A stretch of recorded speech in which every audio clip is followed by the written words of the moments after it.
Back at the worm farm.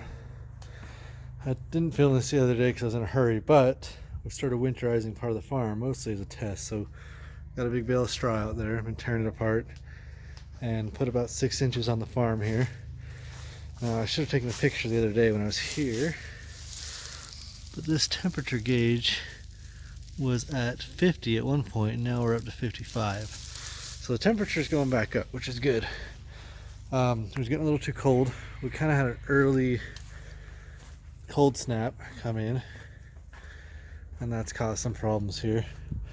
So I'm gonna eventually cover this, and once I get this filled up all the way to the end, I'm gonna cover it with straw as well, and just kind of the same way, and then just let it sit all winter and leave it alone. Everyone else is liking the hay too. You comfy, buddy? Oh, you just want to be pet, huh?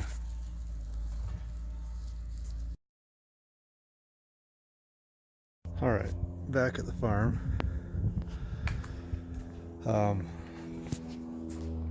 We were supposed to get a hard freeze last night, and it kind of lost some of its bite. It's only 35 right now.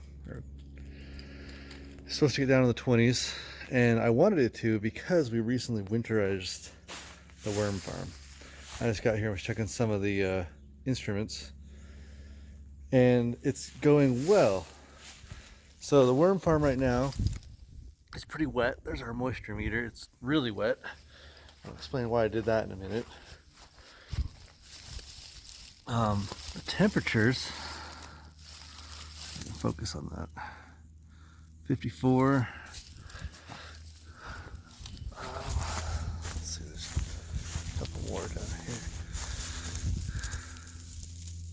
Yeah, again, about 54, 53, same over here.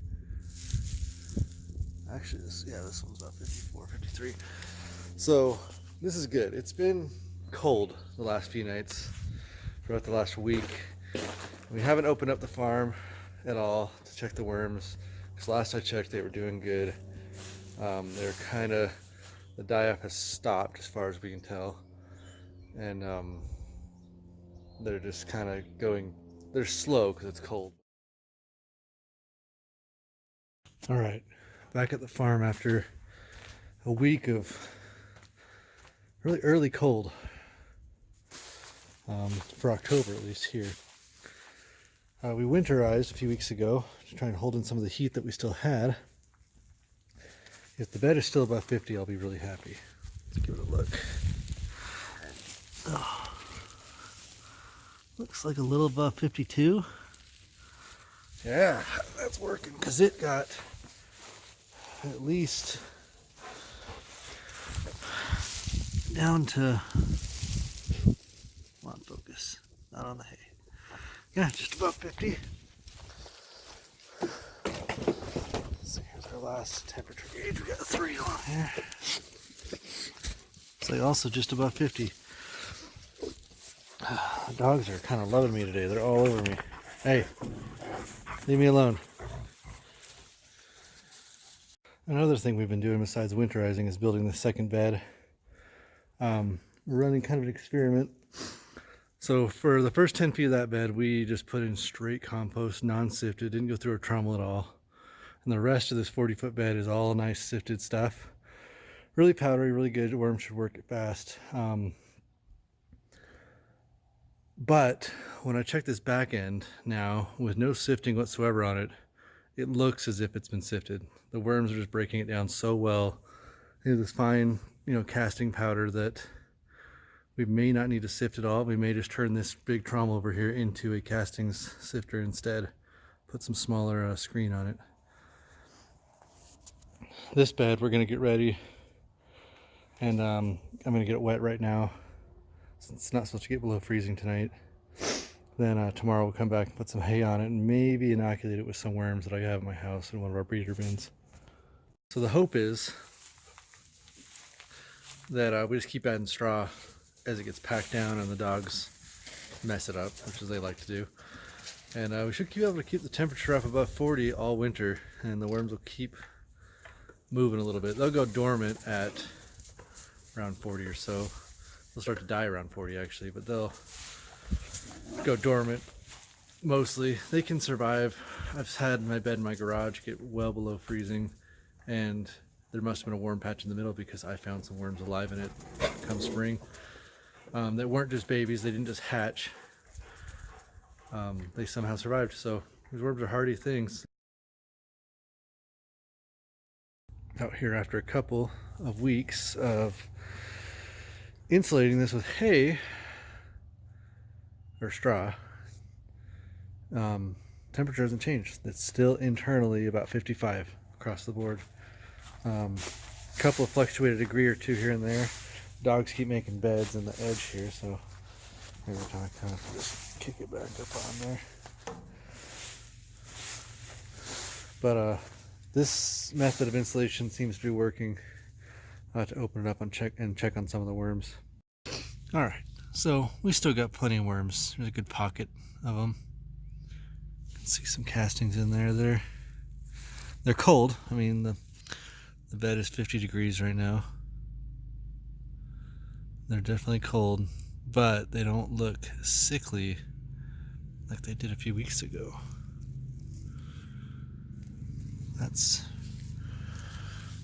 really encouraging.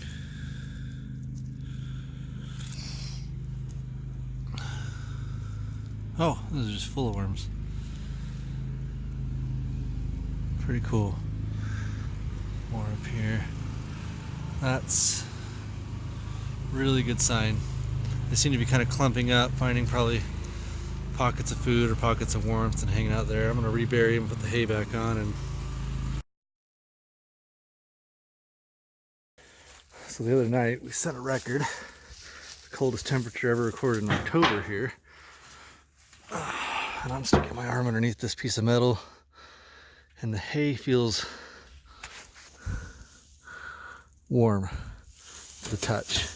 Now, it's below freezing out here right now, so a lot of things feel warm if they're just, it's still cold. That's what I'm trying to say. But the internal temperature, even when it got down to 9 degrees out here the other day, and didn't get above freezing for a whole day, we are still, stick that in there a little further, at just over 44. That's amazing. So the worms can live in this. I'm gonna get more straw, put it on there. I may put the straw inside for a couple days and let it warm up to the inside temperature, and then put it on here. Hopefully it'll hold some heat in. The dogs are kind of spreading it out by sleeping along it, but I figure their body heat could only help. This run was not as great as I hoped, but still better than it could have been. This stuff is just looks amazing. I mean, it's good vermicast right there. Good stuff. It's been in the farm for about 4 or 5 months now, being worked by the worms on this end. I took the temperature on this end too, and this is the colder end. All the hay got blown off this back end from the wind, and when I get more, I'll put more there and put something to keep it from blowing off. But yeah, the farm's doing good. It seems the winterizing is worked out.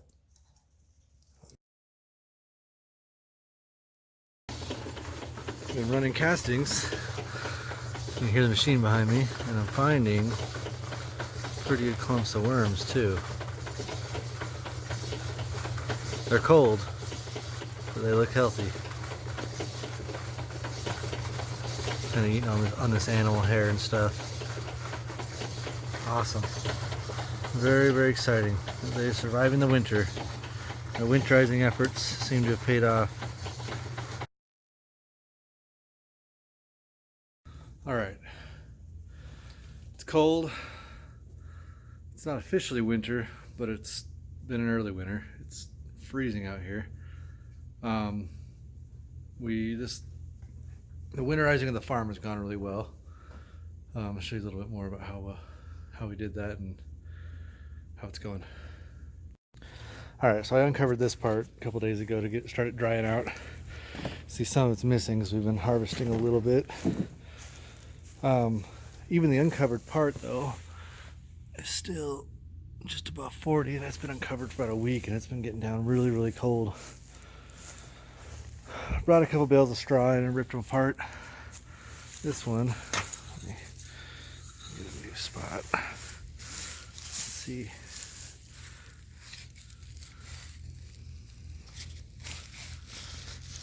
pH is still pretty good. Still, oh, that's weird.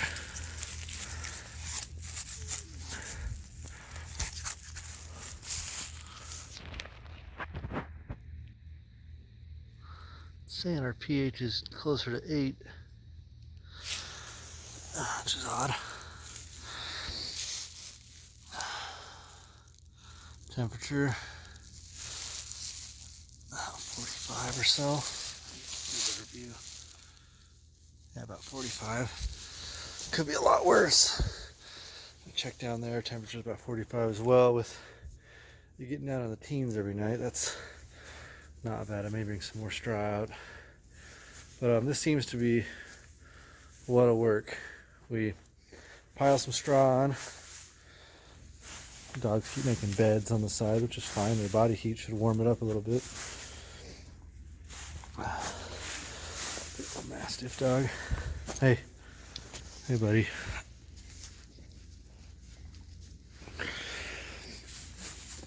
Yeah, they sleep out here in the hay, which is kind of cool. Keep the farm warm for us.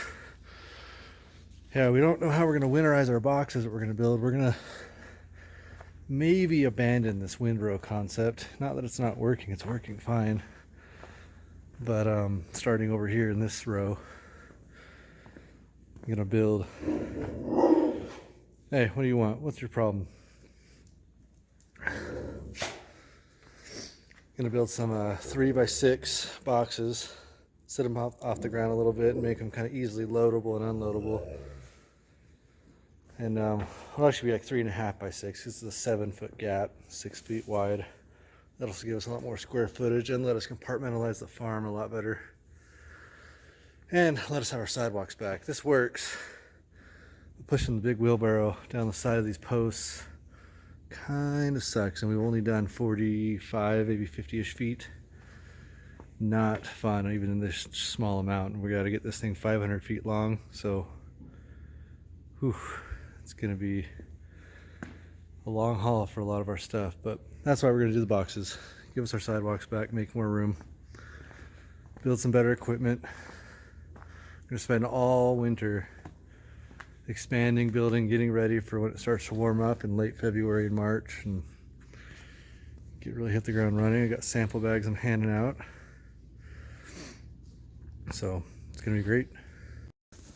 Hoping by next week to have this filled up. This is all castings that we've already sifted. Good stuff. I don't want them to sit too long, so I need to get these handed out. I'm going to turn them all into samples and hand it out. We're going to do, that's our fine grade. We're going to do kind of a rougher grade castings as well. Coarser, I guess, not rougher. So good stuff, just a little bit more coarse. Run that one through the 1/4 inch, this one through the 1/8. So it's looking good. It's good quality stuff. Just got to start selling it.